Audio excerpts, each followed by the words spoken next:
Tyler McNamer, author and autism advocate, shares his insights on autism in this school presentation. I'm Kelly Lapsaritis, and my son goes to the school here at the Learning Center. So I'm here on behalf of my Facebook group and then the McBee Learning Center soon here. And so, we're really pleased to have Tyler and his dad here to talk with us today. A little bit about Tyler. He's the author of Population 1, the Autism, Adversity, and the Will to Succeed. Tyler McNamer here, standing by the door. He's the author of Population 1, and he was diagnosed with autism at the age of 3 and did not start to speak full sentences until he was 12 years old. At the age of 15, he started writing a book about his experience having autism. And his book, Population 1, was published before his 18th birthday, 2 weeks after completing his senior year in high school. In his 20 years, Tyler's been faced with many challenges, including being diagnosed as autistic. He always knew that he was different from others and had a very unique way of seeing the world. And he's learned now how to embrace his differences and overcome his challenges. He shares his unique perspectives, creating a positive impact in the lives of hundreds of thousands of people affected by autism.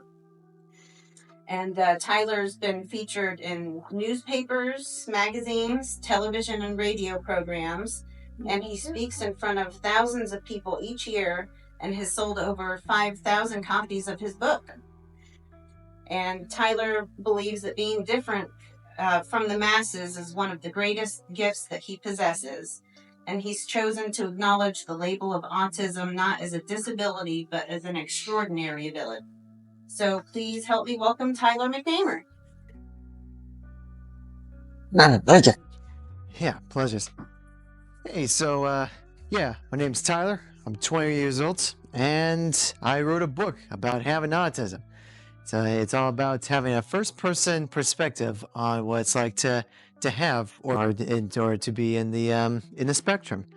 So, without further ado, let's get started. First of all, what is autism? What do you think autism is about? Yeah, I always thought it was about kids who are having trouble adjusting socially. Mm-hmm.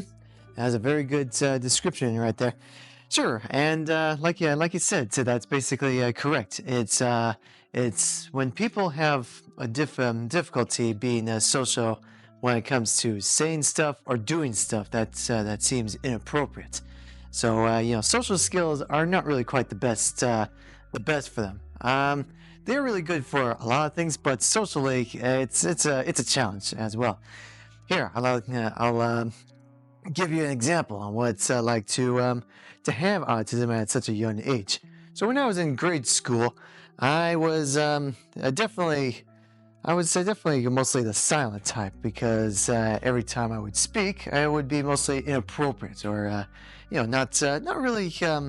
It makes people feel uncomfortable, basically, and I just wanted to just stay silent and not talk for a while as well, and let the other kids pretty much translate for me. So that's pretty much what I did too. And I was going to say one of the examples that I did that was very inappropriate was to try to chase after the soccer ball on a rainy day and then throw it out downhill, saying "game is over." The reason why I did that is because everyone was playing soccer at the rain, and I was thinking, "Hey, you can't play soccer in the rain. You can't do that." That's what I thought in my head. So that's why I was trying to chase after the ball. In fact, while I was chasing after the ball, the kids thought I was actually playing soccer around. Because these kids they're really good at soccer. They knew how to keep the ball away from me. That's all I can say about that. I wasn't trying to be mean, trying to take the ball and saying game is over. I wasn't trying to be that. I just thought, you can't play sports in the rain. It's not cool. But then it took me a while to realize that you can play sports in the rain. And any sport can be played at the rain, as a matter of fact, too. And it took me a while to realize that. And to me, I thought that was kind of a cool experience that I just learned about. Now, Now during my high school, I did kind of improved on how to be social, as well as how to talk and all that kind of stuff. But even during high school, I still did stuff that was quite unexpected or inappropriate. Like for example, one of my favorite examples is that I went up to the football stadium and went into the announcer's room and played Def Leppard on the intercom. To me, I thought that was okay. But when the security guard came in, I just pretty much just dashed out the door as fast as I could. Yeah, next to high school, I'm also fast doing track. I love sprinting, so every time I go to the announcer's room, announcing the game, saying who's playing who, and when the real announcer comes up, I just just ran out the door as fast as possible. It was quite the adventure. That's all I can tell you about that. Now, one of the major things about autism is that sometimes you would go into these places called the IEP rooms, or these little rooms full of people who have these abilities that they have.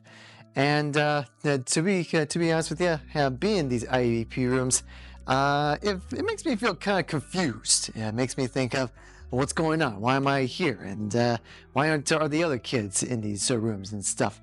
And it was quite the adventure. I didn't really know what was going on, but these IEP rooms, they kind of told me that I need a little bit of help with social situations. So they helped me how to be more social in these IEP rooms. It's basically these little rooms where they give you the most help during these situations. Now, so that's what the IEP rooms are about. Another thing that's really common for me is these things called parapros. There are these people called parapros. So parapros are I could say that they're like extra teachers that are always going to be with you by your side most of the time. They pretty much just are always with you, saying, Tyler, you can't do that, and you must pay attention, focus on your homework, Tyler. And they would prompt me almost every time I go into a classroom and tell me what to do and all that kind of stuff. At first I was kind of really confused because I don't see everyone else having parapros, so why me? And but then as the year goes on through high school, I kind of like having parapros. I never wanted that to change. They were it kept me pretty company too as well. It felt really nice. And when I don't really have the parapros as much in high school, it feels kind of different. I'm like, where's my parapro at? See, it kind of changes over time as well. And so that's what I like to say about parapros and IEP rooms. Now, currently, right now, I'm doing this thing called it's what they call the Adult Living Program. And in this Adult Living Program, it's sort of kind of like the IEP room, except it's kind of more of a full class on subjects. So what these Adult Living Programs are is that they teach you how to live in a house, how to get a job, how to keep your job, as well as paying for the bills and all that kind of stuff. These are little basic stuff that people like me need a little bit of help with. And I gotta say, the Adult Living Program is pretty neat because I've actually met a bunch of people who have pretty big dreams ahead of them too. Like I know someone who is a stutterer and he works at the video store. I know someone who smiles all the time, always excited about a bunch of stuff. And even when he's shy, he just turns around and secretly smiles and stuff whenever he's embarrassed. So he has dreams of becoming a cameraman for the National Football League. So that's his thing, and he's been doing it for such a long time. And it's easy to tell that he will be able to be a cameraman for the NFL. Yeah, so I think that's pretty cool for him. And I got another person who is, who is mostly, mostly serious all the time, not socially, not really good at social situations, but he's an incredible baker, and he works at the local bakery. So all these different people I met at the Adult Living Program, they always have something in common, and that is to have, these amazing, unique talents that they want to share off into the world. And I think that's pretty cool. It's pretty nice being with them every now and then, saying what you're doing, and so they keep being busy. And as for me, I wrote the book. That's pretty much what I did, and decided to do some public speaking engagements as I go on and stuff. That's one of my those are two of the things I like to do, is to sell books and do public speaking engagements.